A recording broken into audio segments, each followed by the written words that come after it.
জয়ন্তী নিজের বাড়ির বারান্দার কাছে একটা ছোট চেয়ারে বসে এক মনে বইয়ের দিকে তাকিয়ে দেখছিলেন। এই সময়টা তার বই পড়ার সময়। সন্ধেবেলা তার পুজো সেরে তারপর তার অখণ্ড অবসর। বাড়ির কাজের লোক শশীকান্ত এ সময় রান্নাঘরে বসে রাতের বেলা রান্নার জোগাড় যন্ত্র করে। মাঝে মাঝে প্রয়োজন হলে বারান্দার কাছে এখানে এসে জয়ন্তীর কাছ থেকে পরামর্শ নিয়ে যায়। রান্নাঘর থেকে খুটখাট করে শশীকান্তর কাজের শব্দ ভেসে আসছে। খুব মন দিয়ে একটা বই পড়ছিল জয়ন্তী, পুরনো দিনের বই। হলদে হয়ে প্রায় খয়াটে হয়ে যাওয়া পাতা, ছাপার অক্ষরগুলো কেমন ফ্যাকাশে হয়ে গেছে। তবু এই বইগুলো পড়তে তার বেশ ভালোই লাগে, যেন বইয়ের পাতার উপর ভর করে অনেক দূরের কোনো একটা দিনে চলে যাওয়া যায়। এক মনে বই পড়তে পড়তে চারপাশে আর খেয়াল ছিল না জয়ন্তীর। বাড়ির পাঁচিলটা টপকে কেউ একজন বাড়ির ভিতর প্রবেশ করে সামনের বাগানের ছোট বড় গাছগুলোর অন্ধকারে মিশে গেছে তা খেয়ালই করল না জয়ন্তী। ছায়ামূর্তিটা অন্ধকারে গা মিশিয়ে ধীরে ধীরে বারান্দার দিকে এগিয়ে আসছিল। এমন সময় রান্নাঘর থেকে বেরিয়ে শশীকান্ত বারান্দার কাছে আসতেই সেই ছায়ামূর্তিটা থমকে দাঁড়ালো। রাতের বেলা যে ডাল আর আলু ভাজা, তার সঙ্গে আর কি রান্না করবো বলো তো? জয়ন্তী বই থেকে মুখ তুলল না, বইয়ের দিকে তাকিয়ে থেকেই উদাস গলায় বলল, কত লোকের শুধু ভাতটুকু পর্যন্ত জোটে না, আমার কপালে যে এর বেশি জুটেছে, এটাই তো আমার কাছে অনেক। ডাল আর আলু ভাজাতেই হয়ে যাবে, আর কিছু করতে হবে না। এই কথা আপনি প্রতিদিন বলেন, তারপর খেতে বসার পরে যখন বলেন শশীকান্ত আর কি একটা কিছু হলে ভালো হতো। জয়ন্তী হাসে। সে জানে শশীকান্ত তাকে তার চেয়েও ভালোভাবে চেনে, তাই সে আর কথা বাড়ায় না। শশীকান্তকে নিজের মতোই যা হোক কিছু একটা করার কথা বলে দেয়। এখন সে বই পড়ায় মন দিতে চায়, অন্য কোনো দিকে মন দেওয়ার তার কোনো ইচ্ছাই নেই। শশীকান্ত চলে যায়। জয়ন্তী আবার বইয়ের মধ্যে মুখ মুছে নেয়। ছায়াটা বোধহয় এই অপেক্ষাতেই ছিল। শশীকান্ত চলে যাওয়ার পরেই ছায়াটা আস্তে আস্তে অন্ধকারের মধ্যে গা মিশিয়ে এক পা করে এসে দাঁড়ায় বারান্দায়। তার থেকে একটু দূরেই বসা জয়ন্তী তখন পড়ছে। উজ্জ্বল সমুদ্রের বুকের ঢেউগুলো যেন লাবণ্যের বুকের মাঝখানে এসে লাগছিল। লাবণ্য ফিরে যাচ্ছিল তার ফেলে আসা দিনগুলোতে। সেই দিনগুলোর কথা মনে পড়লে লাবণ্যের মনে হয় যেন এই কালকের কথা। এই তো সেদিনই তার প্রথম বিয়ে হয়েছিল। সেই সুখের দিনগুলো এবং নতুন জীবনে প্রবেশের আনন্দ এখনো যেন তার মনের মাঝে লেগে আছে। লাবণ্য ভাবতেই পারে না যে মাঝখানে 20টা বছর কেটে গেছে। তার জীবন এমনভাবে তোলপাড় হয়ে। জয়ন্তী মন দিয়ে বইটা পড়ছে। ঠিক এমন সময় হঠাৎ খট করে একটা শব্দ শুনতে পেয়ে সামনের দিকে মুখ তুলে তাকাতেই সে দেখতে পায় খোলা বারান্দার একপাশে কে যেন একটা উঠে এসেছে। প্রথমে জয়ন্তী মনে করে শশীকান্ত বোধহয় বাইরে গিয়েছিল, সেই উঠে এসেছে। বারান্দার এই দিকটায় আলো থাকলেও খোলা বারান্দার সামনের দিকটা কেমন যেন অন্ধকার। জয়ন্তী চিৎকার করে কিছু একটা বলতে যাবে, তার আগেই সেই ছায়াটা দ্রুত সামনের দিকে এগিয়ে এসে জয়ন্তীর মুখের উপরে একটা কাপড় জাতীয় কিছু চেপে ধরে। জয়ন্তী বুঝতে পারে এটা শশীকান্তের হাত নয়।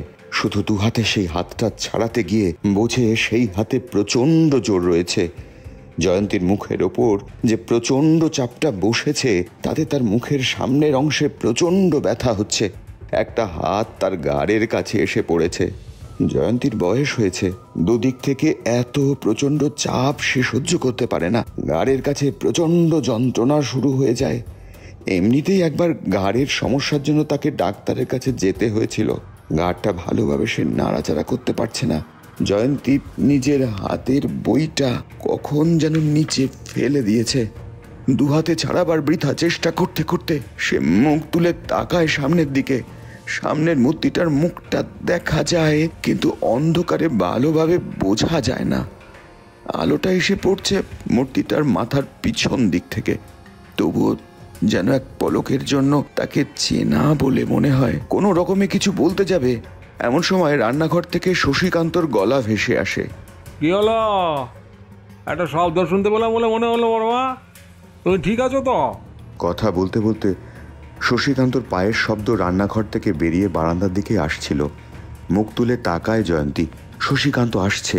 জয়ন্তী হাতটা ছাড়াতে না পেরে মুখটা চাপা অবস্থাতেই গো গো করে শব্দ করে চিৎকার করবার চেষ্টা করতে থাকে। শশীকান্তর হাঁকডাক শুনে ছায়ামূর্তিটা মরিয়া হয়ে নিজের দুটো হাতের সর্বস্ব জোর দিয়ে জয়ন্তীর মাথার উপরের দিকটা এবং মুখের সামনে থুতনির অংশটা চেপে ধরে তারপর একটা হ্যাঁচকা টানের ঘাটটা মট করে শব্দ করে ভেঙে দেয়। জয়ন্তীর নিস্তেজ শরীরটা লুটিয়ে পড়ে সামনের দিকে থাকা ছোট টেবিলটার উপরেই দেহটা লুটিয়ে যায়। বইটা অনেকক্ষণ আগেই নিচে পড়ে গেছে। ছায়ামূর্তি খুব দ্রুত নেমে যায় নিচের দিকে, আর ঠিক তখনই বাইরের ঠান্ডা বাতাসের উপর ভরসা করে বৃষ্টির ফোঁটা ফোঁটা জলের বিন্দু এসে ঢোকে বারান্দায়।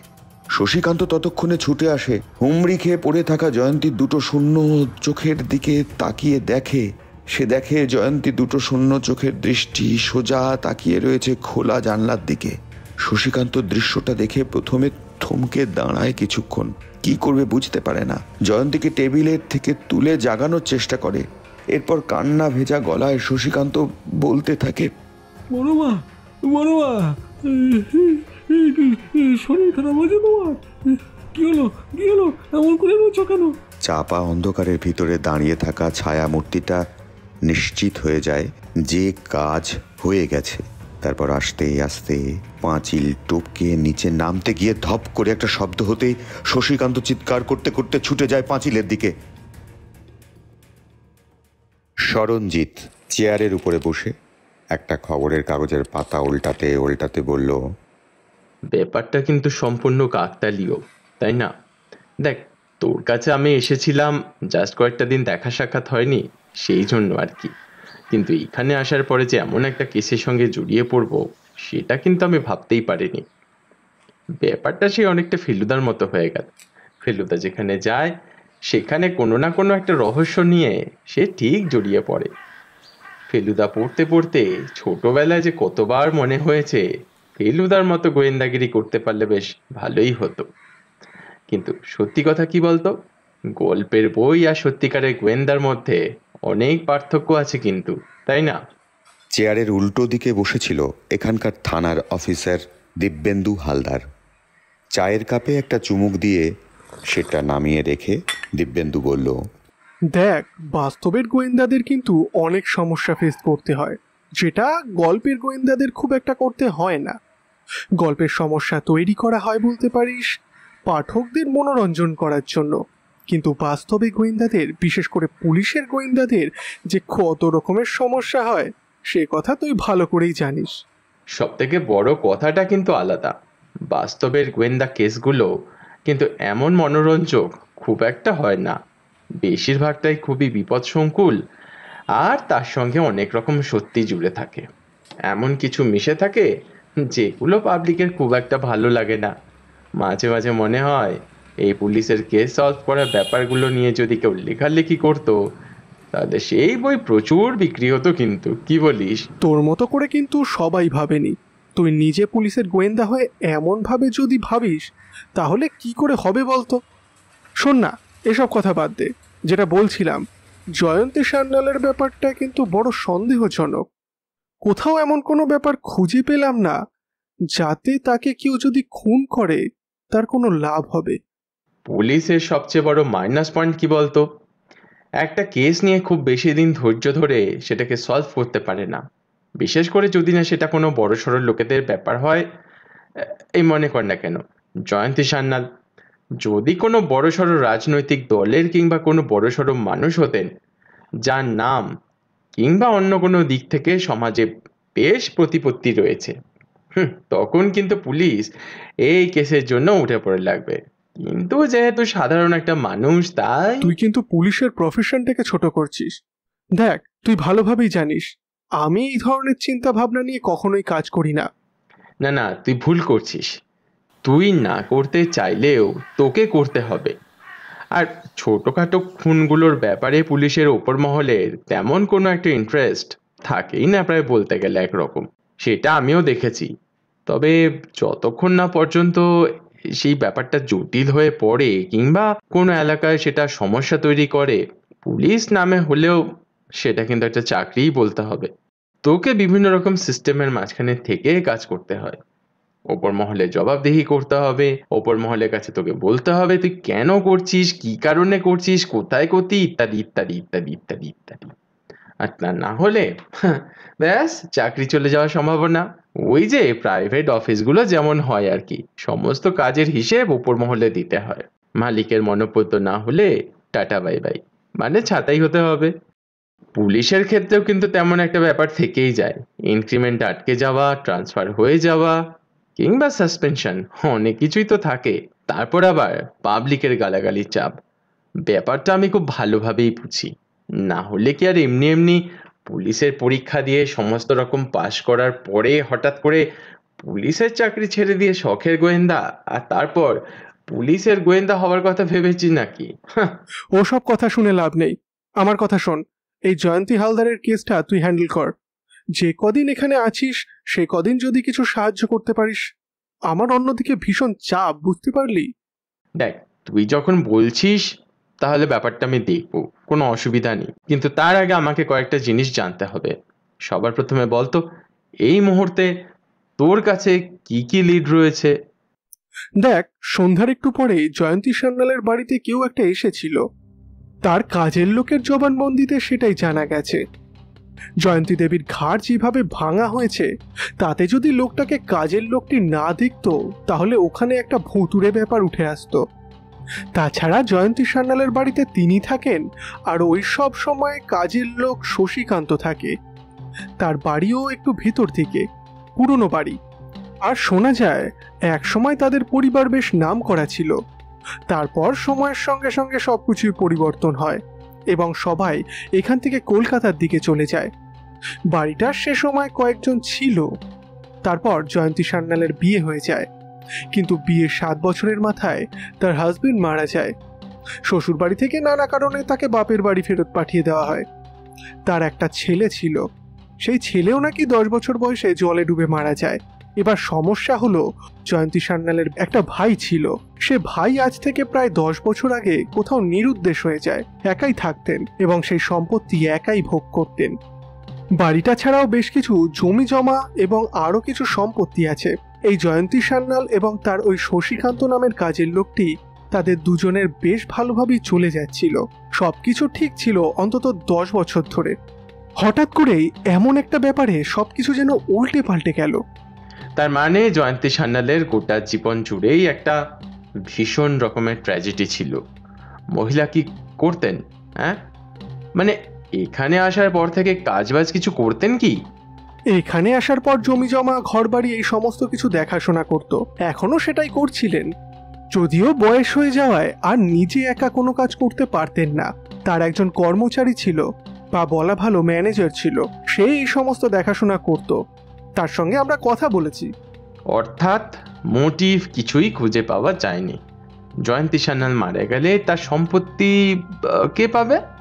সম্পত্তি কেউ পাবে না, সেটাই তো সব থেকে বড় সমস্যা। জয়ন্তী সান্যাল উইল করে তার সমস্ত সম্পত্তি অনাথ আশ্রমে দান করে দিয়েছেন। তার মৃত্যুর পর সেই অংশ থেকে তার কাজের লোক শশীকান্ত খানিকটা পাবে, তবে তার পরিমাণ খুব বেশি নয়। ওই অনাথ আশ্রমে মা শশীকান্তকে থাকতে হবে, সেখানে তার থাকা খাওয়া এবং তার সঙ্গে সামান্য কিছু হাত খরচ, মানে যাতে শশীকান্ত ওই অনাথ আশ্রমের উপর নির্ভর হয়ে থাকে। তার জন্যই এই ব্যবস্থা। শশীকান্ত সরাসরিভাবে হাতে কিছুই পাবে না। তাহলে তো কাজের লোকের দিক থেকে কোনো মোটিভ থাকার কথা নয়, বরং অনাথ আশ্রমের ওপর ডিপেন্ড হয়ে থাকার চেয়ে জয়ন্তী সান্যালের ওপর ডিপেন্ড হয়ে থাকাটা তার কাছে বেশি সুবিধাজনক ছিল, তাই না? কোথা থেকে শুরু করবি বল? কালকের দিনটা আমার কাজ একটু হালকা আছে। কালকে তোর সঙ্গে না হয় সমস্ত জায়গা একবার ঘুরে দেখে দেব, যদিও রুটিন চেক আপ আমরা একটা করেছি। আমি বরঞ্চ জয়ন্তী সান্যালের বাড়ি থেকেই শুরু করব। আশা করছি সেই বাড়িতে এখন আর কেউ থাকে না। আচ্ছা, বাই দ্য ওয়ে, শশীকান্ত এখন কোথায় আছে?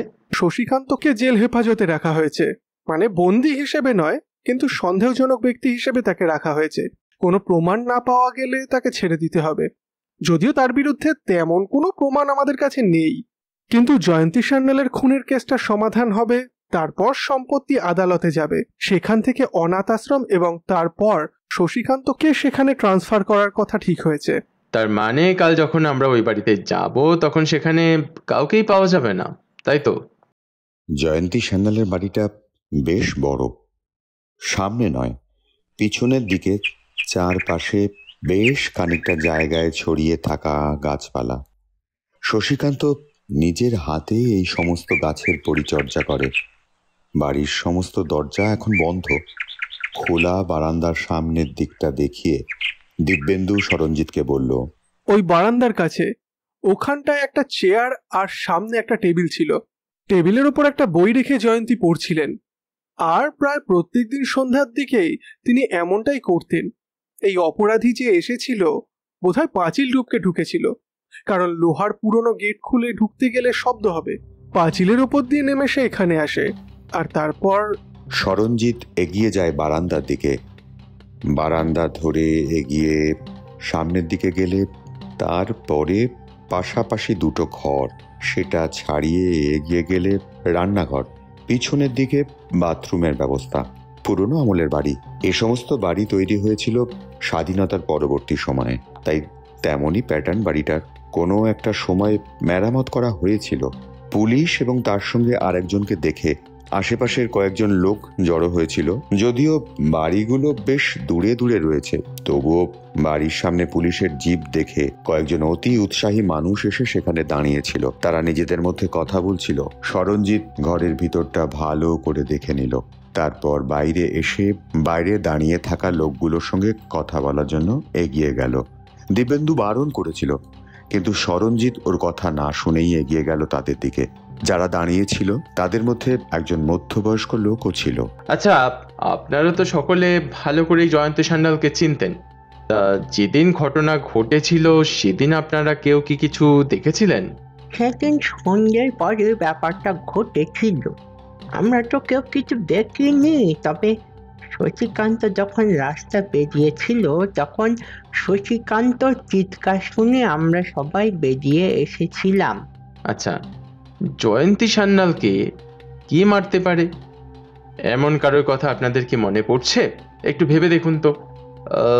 ওনার কোনো শত্রু বা কারোর সঙ্গে কোনো ঝঞ্ঝাট বা ঝামেলা জাতীয় কিছু হয়েছিল কি? জয়ন্তী সান্যাল তো ভালো মানুষই ছিলেন, তার কোনো শত্রু ছিল বলেই তো আমার জানা নেই কো। তবে জমি জমা সংক্রান্ত ব্যাপারে ওদের বাড়ির লোকের সঙ্গে অনেক বছর আগে নানা রকম সমস্যা হয়েছিল বলে শুনেছি। প্রায় 10 বছর আগেকার কথা। তাদের বাড়ির লোকেদের নানা রকম সমস্যার জন্য অনেকে নিজের সম্পত্তি ভাগ নিয়ে এখান থেকে চলে যায়। তবে খুব একটা ভালোভাবে জানি না স্যার, কিন্তু জয়ন্তী সান্যালের একটা ভাই ছিল, সেই ভাইয়ের কথা আপনারা কি এর মধ্যে কোনোভাবে কিছু শুনেছেন? দেখুন, এইখানে তো এত বছর আছি, তা ভাইয়ের সঙ্গে কিছু একটা সমস্যা হয়েছিল সেটা মোটামুটি জানি। তবে তারপরে আর তাকে দেখা যায়নি গো। তবে কি হয়েছিল সেইটা যদি আপনি আমাকে জিজ্ঞাসা করেন সেটা আমি বলতে পারবো না গো, বুঝলেন স্যার? ততক্ষণে দিব্যেন্দু চলে এসেছিল। সরঞ্জিত চিন্তামগ্নভাবে দিব্যেন্দুকে বলল, দিব্যেন্দু, জয়ন্তী সান্যালের এই ভাইয়ের ব্যাপারে কোনো খোঁজ খবর নিয়েছিস? খোঁজ খবর করার চেষ্টা করেছি, কিন্তু তার ভাইয়ের ব্যাপারে তো তেমন কিছু জানা যায়নি। আর শশীকান্ত নামে এই কাজের লোকটিও বছর 5 হলো জয়ন্তী সান্যালের বাড়িতে কাজ করছে। এইসব ব্যাপারে সে কিছু জানে না। দেখ, হোক কিংবা না হোক, জয়ন্তী সান্যালের মৃত্যুর সঙ্গে তার পরিবারের 10 বছর আগের এই ঝামেলার কোনো না কোনো একটা সূক্ষ্ম যোগাযোগ থাকলে থাকতেও পারে। আচ্ছা, জয়ন্তী সান্যাল যে উকিলটা করেছিলেন, যে উকিলকে দিয়ে উকিলটা করিয়েছিলেন, সেই উকিল তো এখানে থাকে বলে মনে হয় না। তা অনাথ আশ্রমের লোকেদের সঙ্গে কি কথা বলে দেখবার কোনো দরকার নেই? অনাথ আশ্রমে যাওয়ার দরকার নেই, আমরা গেছিলাম, কথাও বলেছিলাম, তবে তেমন কিছু জানা যায়নি। আচ্ছা, বুঝতে পারছি না যে এই খোঁজ খবরগুলো আমি কি করে বার করব, কিভাবে আর কোন ভাবেই বা কি করব, মানে কিছুই তো মাথায় আসছে না। বাই দ্য ওয়ে, একটা কাজ কর তো, জয়ন্তী সান্যালের ব্যাপারে তোর কাছে যা যা জানা আছে বা তোর কাছে যা যা ডকুমেন্টস আছে সমস্ত ইনফরমেশনগুলো আমাকে তুই দে, তারপর আমি দেখছি। সেদিনের মতো ওরা জয়ন্তী সান্যালের বাড়ি থেকে চলে আসে। আবার দিব্যেন্দু নিজের কাজে ব্যস্ত হয়ে পড়ে, আর সরঞ্জিৎ মনোনিবেশ করে জয়ন্তী সান্যালের কেসটাকে নিয়ে। সে গোটা ব্যাপারটাকে ভালো করে স্টাডি করে বুঝতে পারে জয়ন্তী সান্যালের সঙ্গে সব থেকে বেশি যোগাযোগ ছিল অনাথ আশ্রমের মালিক এবং শশীকান্তর সঙ্গে। তাছাড়া যে লোকটি তার জমি জমা সম্পত্তি সব কিছু দেখাশুনো করত, তার সাথে প্রথম দেখা করার সিদ্ধান্ত নেয় সরঞ্জিৎ। রাতের দিকে তখনও দিব্যেন্দু বাড়ি ফেরেনি। দিব্যেন্দু ওখানে একাই থাকে, তার বাড়ি বর্ধমানের কাছে। এখানে এই বাড়িটা একরকম বলা যায় সরকারি সহায়তা, এবং খানিকটা তাকে নিজেকেও খরচা করতে হয়েছে। ঘরে বসে কেস ফাইলটা দেখছিল, এমন সময় ফোনটা বেজে উঠতেই ফোনটা হাতে নিয়ে সরঞ্জিৎ দেখে সায়ন্তিকা ফোন করেছে। আমি জাস্ট ভাবছিলাম তোকে ফোন করতে যাব, কিন্তু আসলে একটা কেসের সঙ্গে এমন ভাবে জড়িয়ে গেছি। কি ব্যাপার বলতো? তোর তো আর কোনো পাত্তাই নেই। তোর বাড়িতে এর মধ্যে একদিন গিয়েছিলাম, তোকে দেখলাম না। কাকিমা বলল তুই নাকি অনেকদিন ধরে বাড়িতে আসিসনি, বাড়িতে নাকি যোগাযোগও খুব একটা রাখিস না। কি সমস্যা হয়েছে তোর? সমস্যা কিছুই নয়। বাড়িতে বেশি সময় থাকলে মা খালি বিয়ের কথা বলে, জোর জবরদস্তি করে। আবার এখন তো সবকিছু ছেড়ে মায়ের মেয়েদের ছবি দেখানো পর্যন্ত ব্যাপার স্যাপারে পৌঁছে গেছে। এইসব আমার তো জানিসই খুব একটা ভালো লাগে না কোনো কালেই। অমন কথা অনেকেই বলে, কিন্তু সময় হলে। যাই হোক, শোন, যার জন্য ফোন করেছিলাম সেটা হলো বর্ধমানে যাচ্ছি একটা স্কেচের জন্য। সেখানে 2 দিন থাকবো। যদি ফাঁকা থাকিস তো চলে আসিস। বর্ধমানে আমার এক পরিচিতর বাড়ি আছে, সেখানেই থাকার ব্যবস্থা করেছি। দামোদর নদ থেকে শুরু করে কয়েকটা জায়গায় ঘোরাঘুরি করার প্ল্যান ছিল। আরে বাবা, ওসব প্ল্যান আমার জন্য নয়। আমি দিব্যেন্দুর কাছে জগৎপুর ঘুরতে এসেছিলাম কয়েকদিনের জন্য, কিন্তু এখানে এসে ওই আবার যেই কেসেই একটি কেসের সঙ্গে জড়িয়ে পড়েছি। তুই তো সিনেমা গল্পের বইয়ের গোয়েন্দাদেরও হার মানাবি রে। যেখানে যাস সেখানেই কোনো না কোনো একটা ব্যাপারে জড়িয়ে পড়িস। কিন্তু এবারের ব্যাপারটা কি? সায়ন্তিকাকে সরঞ্জিৎ কেসটার ব্যাপারে সব কিছু খুলে বলল। সবকিছু শুনে সায়ন্তিকা বলল, আমার কিন্তু মনে হয় জয়ন্তী সান্যালকে খুন করার পেছনে এমন কোনো একটা মোটিভ আছে, যেটা সম্পত্তি কিংবা ওই ধরনের কিছু নয়। হতেই পারে আজ থেকে 10 বছর আগের ঘটনাগুলোর মধ্যে কোনো যোগাযোগ রয়েছে। সব থেকে বড় সমস্যা তো সেটাই। 10 বছর আগে তার পরিবারের লোকেরা কলকাতায় চলে যায়। তারপর তার কাকার পরিবারের লোকেরা নিজেদের ভাগ বাটোয়ারা বুঝে নিয়ে চলে গেছিল। তার বাবা তাদের নিয়ে এই বাড়িতেই ছিল, সে এবং তার এক ভাই আর তাদের বাবা। 10 বছর আগে তার ভাইয়ের সাথে ঠিক কি হয়েছিল সে কথা কেউ জানেই না। আমি বর্ধমানে কালকে রওনা দেব। তোর যদি এর মধ্যে সময় হয়ে যায় তাহলে চলে আসিস, না হলে একেবারে কলকাতায় ফিরে দেখা হবে। বেশ কয়েকটা ব্যাপারে সায়ন্তিকা আর সরঞ্জিৎ কিছুক্ষণ আলোচনা করার পর সায়ন্তিকা ফোনটা রেখে দেয়। সরঞ্জিৎ উঠে দেখতে পায় দিব্যেন্দু চলে এসেছে। কিছু খবর হলো? দেখ, আমার মনে হয় এই জয়ন্তী সান্যালের বংশের 10 বছর আগের ব্যাপারটা একবার খুঁজে বার করতে হবে। এমন কাউকে খুঁজে বার করতে হবে যে এই সব ব্যাপারে সে সব কিছু ভালো জানে। কালকে আমার দুজনের সঙ্গে কথা বলতে হবে। ওই অন্য কাজের লোকটা, যে লোকটা জয়ন্তী সান্যালের সমস্ত কিছু দেখাশোনা করতো, আর তার সাথে ওই শশীকান্তর সঙ্গেও আমার একবার দেখা করতে হবে। তাহলে সেটাই কর। কালকে আমি একটু ব্যস্ত থাকবো, কালকে রাতে নাও ফিরতে পারি, ফিরতে ফিরতে সেই পরশুদিন। সরঞ্জিৎ বুঝতে পারল কালকের দিনটা তার কাছে খুব গুরুত্বপূর্ণ। কালকের মধ্যে জয়ন্তী সান্যালের কেসের কোনো একটা লিড তাকে খুঁজে বার করতেই হবে। সকালে থানায় গিয়ে প্রথমে শশীকান্তর সঙ্গে কথা বলল সরঞ্জিৎ। শশীকান্তর সঙ্গে কথা বলে বেশি কিছু জানা গেল না। শশীকান্ত সহজ সরল, 5 বছর হলো সে জয়ন্তী সান্যালের বাড়ির সব সময়ের কাজের লোক হিসেবে রয়েছে। শশীকান্ত প্রায় কান্নায় ভেঙে পড়ে বলল,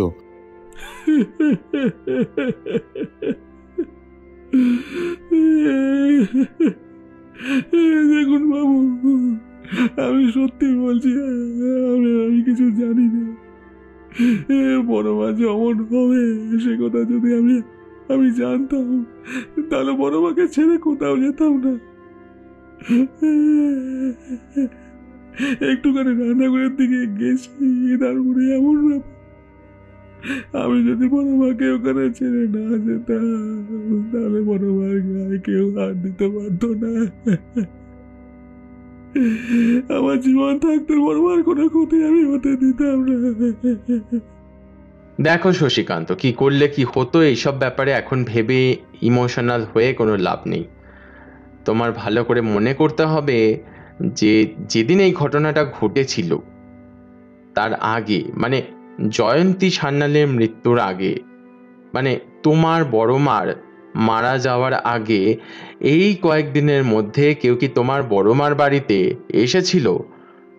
মানে জয়ন্তী সান্যালের সঙ্গে দেখা করতে? একটু ভেবে বলো তো। কেউ আসেনি, তবে হ্যাঁ মনে পড়েছে, দিন কয়েক আগে একদিন সন্ধ্যার দিকে বারান্দায় বসেছিলেন বড় মা। তখন তিনি তার ভাইয়ের কথা বলছিলেন। কি বলছিল?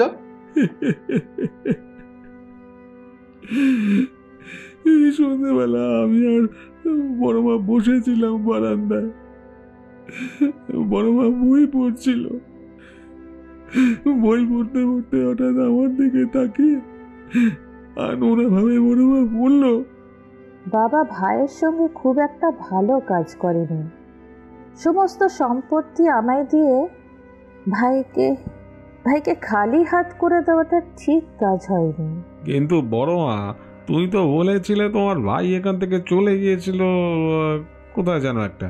শুধু চলে যায়নি, ভাই খারাপ দলে পড়েছিল।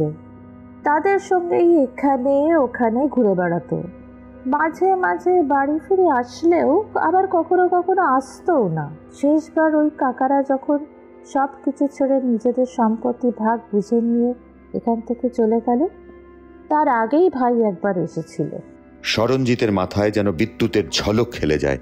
তাহলে সম্পত্তি ভাগের সময় জয়ন্তী সান্যালের ভাই এখানে একবার হলেও এসেছিল, তারপর সে কোথায় যায়? আমি জানি না, তবে বড় মা ওর কথা বলেছিল। তবে বড় মা জানতো তার ভাই কোথায় আছে, কারণ 10 বছর আগেকার কথা আমি জানি না, কিন্তু 5 বছরের মধ্যে প্রতি মাসে একটা দিন বড় মা কোথায় একটা যেত। কোথায় যেত সে কথা আমায় বলতো না। বড় মার সঙ্গে ওই যে ছেলেটা বড় মার জমি দেখাশোনা করে, রাঘব, সে যেত। রাঘব থানায় এসেছে? বড় মা কোথায় যেত আমি জানি না। আমার সঙ্গে স্টেশন পর্যন্ত যেত, তারপর সেখান থেকে মাধবপুরে যেত। বড় মা বলতো মাধবপুরে তার কোনো এক আত্মীয়ের বাড়ি রয়েছে, সেখানেই যাবে। মাঝে মাঝেই সে সেখানে যেত, আর বড় মার সেখানে জমিজমাও খানিকটা রয়েছে। আমি সেসব জমিজমা সংক্রান্ত কাজকর্ম সারতাম, আর তার ফাঁকে মাধবপুরে বড় মা যে কোথায় যেত আমি তা জানি না। কাজ শেষ হওয়ার আগেই বড় মা চলে আসতো, কিন্তু কোথায় যেত সে কথা আমায় তো কখনো বলেননি। মাধবপুরে কি কি আছে? মাধবপুরে বড় কারখানা আছে, হাসপাতাল আছে, অনেক কিছুই আছে। একটা বড় জেলখানাও আছে। সরঞ্জিতের মুখে একটা হাসির রেখা ফুটে উঠেই আবার মিলিয়ে গেল। সে আবার রাঘবকে বলল, আচ্ছা, এমনটা তো হতেও পারে যে তোমার সঙ্গে জয়ন্তী সান্যাল গেছিল, মানে যেতেন আর কি, তারপর তোমাকে কাজে বসিয়ে দিয়ে তিনি ওই জেলখানায় কারোর সঙ্গে দেখা করতে যেতেন, আর তারপর সেখান থেকে ফিরে এসে আবার তোমার সঙ্গে দেখা করতেন। না হবার কিছু নেই, কারণ একদিন বড় মা স্টেশনে নেমে একটা দোকানের কাছে দাঁড়িয়ে কি একটা যেন কিনছিল, আমার ঠিক মনে নেই। আর তারপর এই বড় মার মুখে আমি তার ভাইয়ের কথা শুনেছিলাম। সরঞ্জিত বুঝতে পারল তার ধারণা কোথাও না কোথাও গিয়ে মিলে যাচ্ছে। দিব্যেন্দুর সঙ্গে কথা বলে রাঘব এবং শশীকান্তকে তখনকার মতন ছেড়ে দিল। শশীকান্ত একজন পুলিশের তত্ত্বাবধানে মালতী সান্যালের বাড়িতেই থাকবে। আর দেরি না করে সরঞ্জিত সেখান থেকে সোজা রওনা দিল মাধবপুরের সেই জেলখানার উদ্দেশ্যে। উকিল কিংবা অনাথ আশ্রমের মালিকের সঙ্গে দেখা করার ইচ্ছে আর রইল না। মাঝপথে একবার ফোন করে দিব্যেন্দুকে সমস্ত ব্যাপারটা জানাতে দিব্যেন্দু বলল, এই দিকটা তো আমি ভেবে দেখিনি। মাধবপুরে গিয়ে একবার জেলখানায় দেখতে পারিস, সেখানে আমার চেনা লোক আছে। আমি একটা নম্বর দিচ্ছি, তার সঙ্গে কথা বললে সে তোকে সাহায্য করবে। সরঞ্জিত সেই মতো সেদিনই মাধবপুরে গিয়ে পৌঁছল বিকেলের দিকে। দিব্যেন্দু যে নাম্বার দিয়েছিল সেই মতো ফোন করে সেই লোকটার সঙ্গে যোগাযোগ করে তাকে সমস্ত কথা খুলে বলতেই সেই লোকটা যেন কিছুটা সমস্যায় পড়ল বলে মনে হলো। সে বলল, দেখুন স্যার, মাধবপুর জেলখানায় অনেক কয়েদি আছে, কিন্তু ব্যাপারটা হলো এখানে ওই মহিলা কার সঙ্গে দেখা করতে আসতো সে কথা কি করে বলবো বলুন তো। একটা কাজ করুন, এই মাসে জেলখানা থেকে যারা যারা রিলিজ হয়েছে তাদের একটা এন্ট্রি আপনার কাছে আশা করি আছে, সেটা একটু দেখুন তো। সে তো অবশ্যই আছে, এখানে রিলিজ হওয়ার পরও তার ডাটা থাকি, এবং প্রত্যেক মাসে কেন, কবে, কে রিলিজ হয়েছে সে কথাও আমরা বলে দিতে পারবো। আচ্ছা, এই গোটা মাসের মধ্যে যারা যারা রিলিজ হয়েছে তাদের মধ্যে কারো টাইটেল সান্যাল বলে লেখা আছে কি? একটু কাইন্ডলি দেখুন না প্লিজ। লোকটা যেখানে সমস্ত খাতাপত্র জমা থাকে সেখানে গিয়ে দেখলো এই মাসের খাতাপত্র খুঁজতে খুঁজতে জয়ন্তী সান্যাল মারা যাওয়ার 3 দিন আগের একটা নাম পাওয়া গেল। এই তো পাওয়া গেছে, মলয় সান্যাল। লোকটা প্রায় 10 বছর ধরে এখানে জেল খাটছিল। কোনো একটা ডাকাতের দলের সঙ্গে সে ধরা পড়েছিল। তার দলের দুজনের সাজা হয় আরো বেশি। তার সঙ্গে আরেকজন ছিল যার 10 বছরের শাস্তি হয়েছিল। আচ্ছা, এই লোকটার ব্যাপারে কিছু বলতে পারবেন? মানে লোকটা কোথায় গেছে কিংবা এর সঙ্গে আর কেউ বেরিয়েছে কিনা?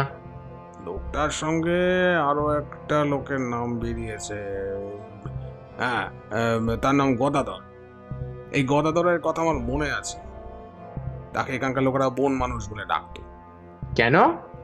লোকটা যেমন লম্বা তেমনই চওড়া, ওই বন মানুষের মতোই বড় ছোট চেয়ার। লোকটার হাতে যা জোর ছিল কি বলবো আপনাকে। এখানকার যে থালায় খাবার দেওয়া হতো সেই থালা সে এক হাতে বেঁকিয়ে ফেলতে পারতো। সঙ্গে সঙ্গে সরঞ্জিতের মনে পড়ে গেল একটা কথা। জয়ন্তী সান্যালের পোস্টমর্টেম রিপোর্টে বলা হয়েছিল তার ঘাড় ভাঙা থাকলেও তার মুখের চোয়ালের দিকে শক্ত হাতে কেউ এমনভাবে চেপে ধরেছিল যে তার চোয়ালের উপরে চিড় ধরেছিল। প্রচণ্ড শক্তিশালী কেউ ছাড়া এমন কাজ সম্ভবই নয়। সরঞ্জিত তৎক্ষণাৎ গদাধরের ঠিকানা জোগাড় করে ফেলল এবং তারপর সেখান থেকে বেরিয়ে সেদিনের মতন সোজা গিয়ে পৌঁছল তার আস্তানায়। রাতের বেলা যখন দিব্যেন্দু ফিরে এসেছে তখন গোটা কেসটা একরকম সলভ করে ফেলেছে সরঞ্জিত। শুধু অপরাধীদের ধরা বাকি। গদাধরের ঠিকানা যা ঠিকানা, সেই অনুযায়ী এই এরিয়াটা চারাল থানার আন্ডারে পড়ছে। সেখানে একবার খবর দিলে তারাই ব্যাপারটা দেখতে পারবে। এমনিতেই 10 বছর ধরে ওরা জেল খাটছে, তাই ওদের ওপর পুলিশের নজর এমনিতেও থাকা দরকার। তাছাড়া যে ডাকাত দলের কথা বলছিস সে ব্যাপারে আমি জানি। ডাকাতের দলটা কুখ্যাত ছিল, খুন থেকে শুরু করে ডাকাতি, রাহাজানি, এমন অনেক অনেক রিপোর্ট ওদের নামে। দাঁড়া, আমি এক্ষুনি ব্যবস্থা করছি। দিব্যেন্দু ফোন তুলে চারাল থানার সঙ্গে কথা বলল কিছুক্ষণ, তারপর ফিরে এসে জানালো, পুলিশ অকাজের নয় রে, মাঝে মাঝে পুলিশও কাজ করে। পুলিশ ওদের ওপর নজর রেখেছে ওরা জেল থেকে ফিরে আসার পর থেকেই। গদাধরের সঙ্গে আরেকজন লোক আছে, পুলিশ জানিয়েছে ওই লোকটিও তার সঙ্গে জেল খেটে বেরিয়েছে।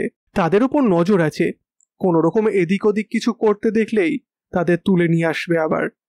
তাছাড়া গদাধরের যা বর্ণনা শুনলাম তার সঙ্গে পোস্টমর্টম রিপোর্টের নমুনা মিলে গেলেই তো হলো। বাকিটা একটু জোর দিয়ে বার করা যাবে, কিন্তু কোনো প্রত্যক্ষ প্রমাণ ছাড়া তো কিছু করা যাবে না।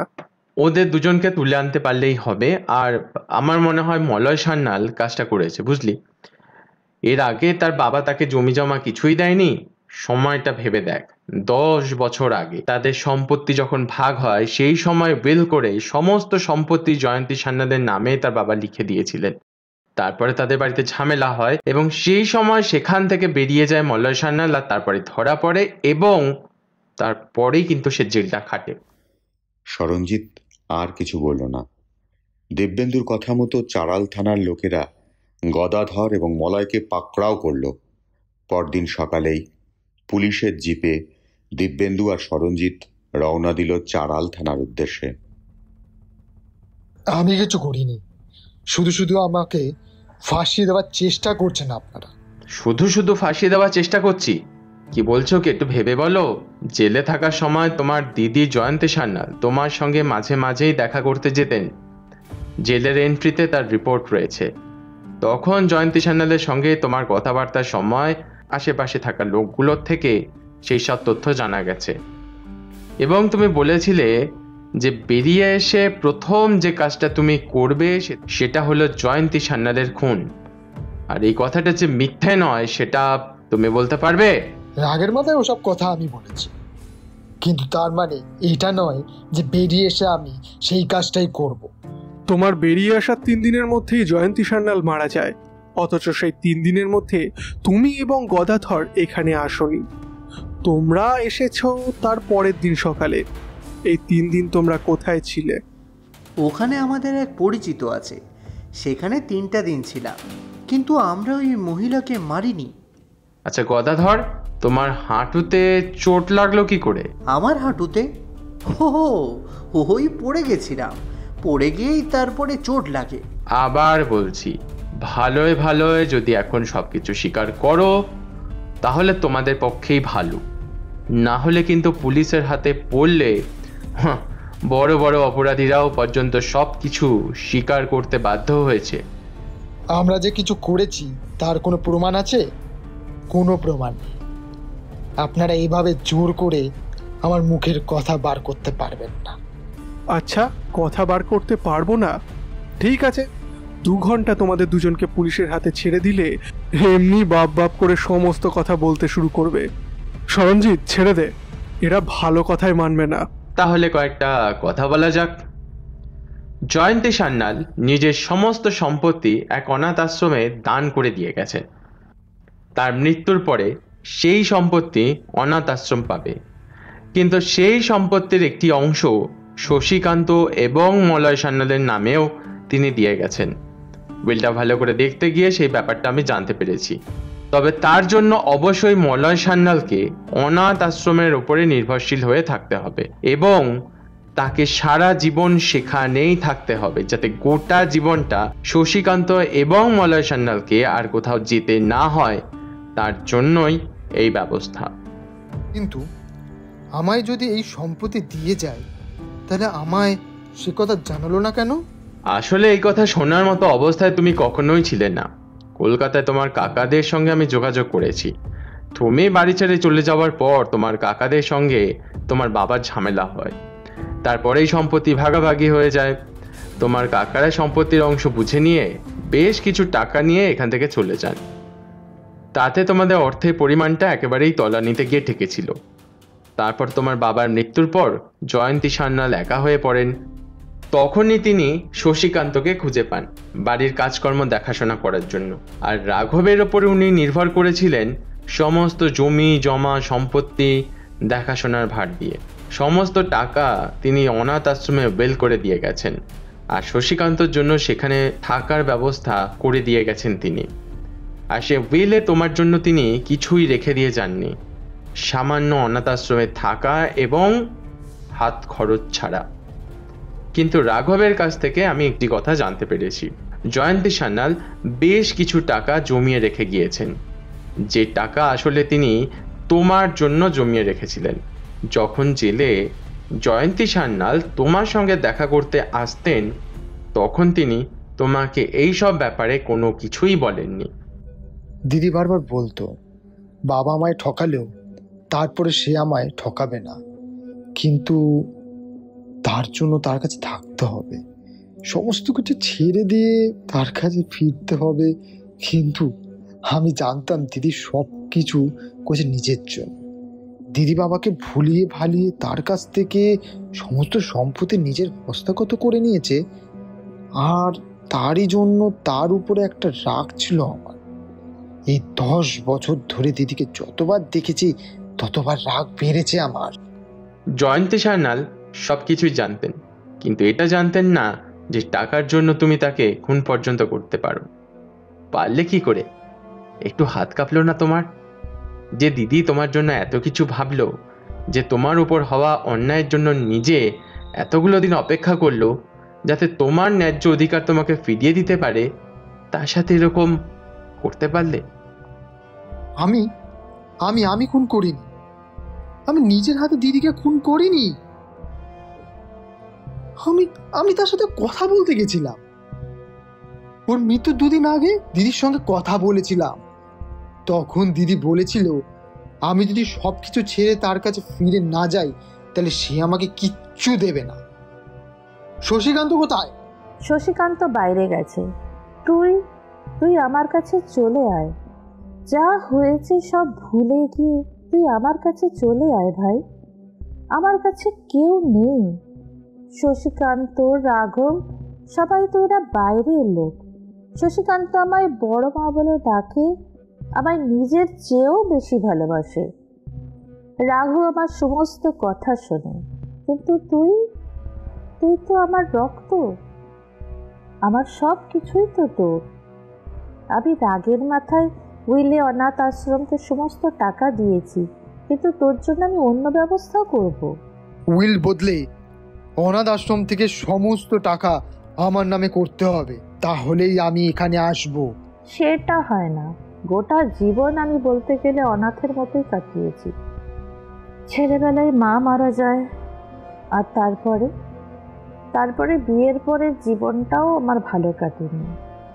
তোকে হারালাম, বাবাকে হারালাম, একরকম একাই কাটলো আমার এই পুরো সময়টা। তাই অনাথ আশ্রমে একা থাকা ছেলে মেয়েগুলোর জীবন যাতে একটু সুন্দর হয় সে চেষ্টাই আমি করেছি। এই হুইল আমি বদলাতে পারবো না, তবে তোকে আমি নিরাশ করব না। যদি এটাই তোমার শেষ কথা হয় তাহলে আমারও শেষ কথা তুমি শুনে রাখো। আমার টাকা তোমায় আমি ভোগ করতে দেব না দিদি। ওই টাকা আমি কোনোদিনও পাবো না, কিন্তু ওই টাকা তুমিও যাতে ভোগ করতে না পারো তার ব্যবস্থা আমি করব। প্রয়োজন হলে আমি তোমাকে খুন পর্যন্ত করতে পারি। তুই আমাকে খুন করতে পারবি না। ছেলেবেলায় এই হাতে করেই তোকে কোলে পিঠে মানুষ করেছি।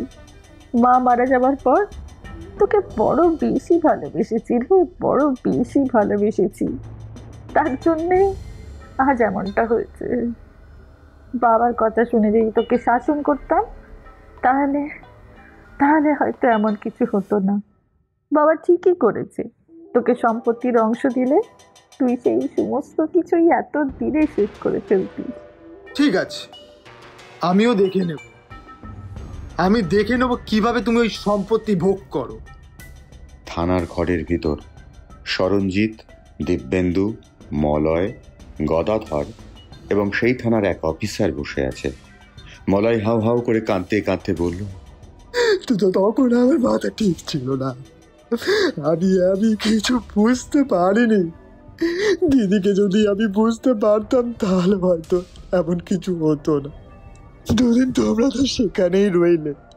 তারপর 3য় দিন একদিন গদাধর ঠিক করলো আজই শেষ, আর কিছু করা যাবে না, এখান থেকে চলে যেতে হবে। আমাদের পুরনো দলের সঙ্গে যোগ দেওয়ার সময় এসে গেছে। তাই সেই রাতেই দিদির গল্পটা শেষ করে দেব বলে ঠিক হলো। বাড়ির পাঁচিলের কাছে আমি দাঁড়িয়ে রইলাম। গদাধর পাঁচিল টপকে বাড়ির ভেতরে ঢুকলো। কোনো অস্ত্র প্রয়োজন হবে না, গদাধরের হাতে অনেক জোর। সে ভেতরে গিয়ে কিছুক্ষণের মধ্যে ফিরে এলো, কিন্তু পাঁচিল ঢোকার সময় তাড়াহুড়ো করে আসতে গিয়ে গদাধর পড়ে গেল। তারপর চিৎকার শুনে আমরা দ্রুত সেখানে চলে আসি। আর এইটাই হলো সেই ব্যাপার। তোমরা ছুটে পালাবার সময় শশীকান্ত দৌড়ে চলে এসেছিল পাঁচিলের কাছে। সে একটা ছায়া মূর্তিকে দেখতে পেয়েছিল ঠিকই, কিন্তু তার মনে স্পষ্ট ধারণা হয়েছিল যে 2 জোড়া পায়ের শব্দ সে শুনতে পেয়েছে। গদাধর কিচ্ছু বলল না, চুপ করে রইল।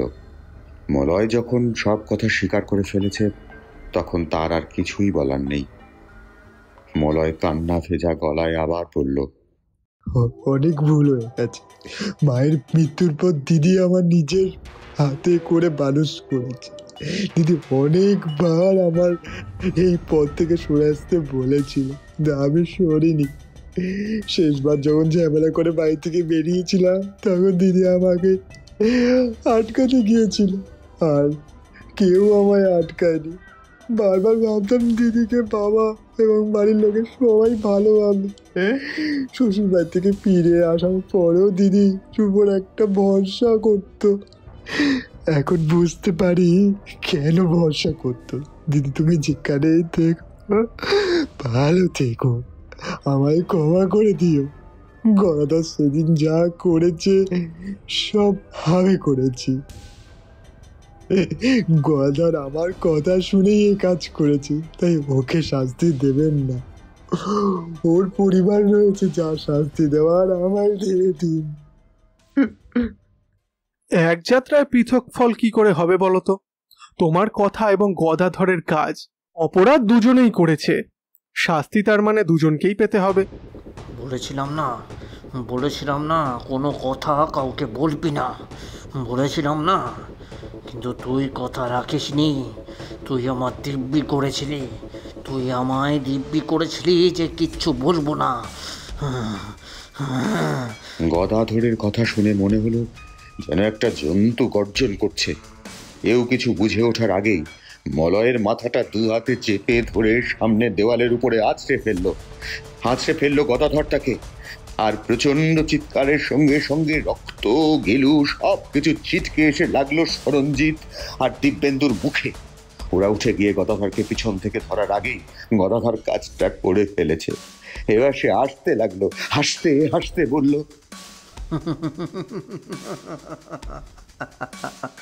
আমার সঙ্গে বেইমানি? আমার সঙ্গে বেইমানি করলি যখন, তাহলে মরতে তখন হবেই। মরবই যখন, তাহলে একটা কেন, দুটো খুনের জন্য মরবো। এই হাতে আমি অনেক খুন করেছি। চলুন শাস্তি দেবেন, থানায় নিয়ে চলুন আমাকে।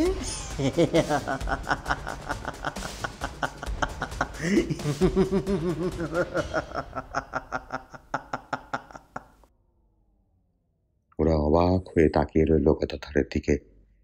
তার মুখের উপর লেগে আছে রক্ত, সে হাসছে। তার সামনের দাঁতের হলদে শাড়ির মাঝেও রক্তের ছিটে চলে গেছে। তার মুখে গোঁফ দাড়ির জঙ্গল, মাথার চুল লম্বা হয়ে মুখের উপর পড়েছে। এক মুহূর্তের জন্য জেলের সেই লোকটার বলা বন মানুষ কথাটা মনে পড়ে গেল সরঞ্জিতের। সত্যি বন মানুষ কোথায় একেই বলে। আর কিছু না বলে দিব্যেন্দুর উপর ব্যাপারটা ছেড়ে দিয়ে সরঞ্জিত তাড়াতাড়ি বাইরে বেরিয়ে হাত মুখ ধুয়ে ফেলল।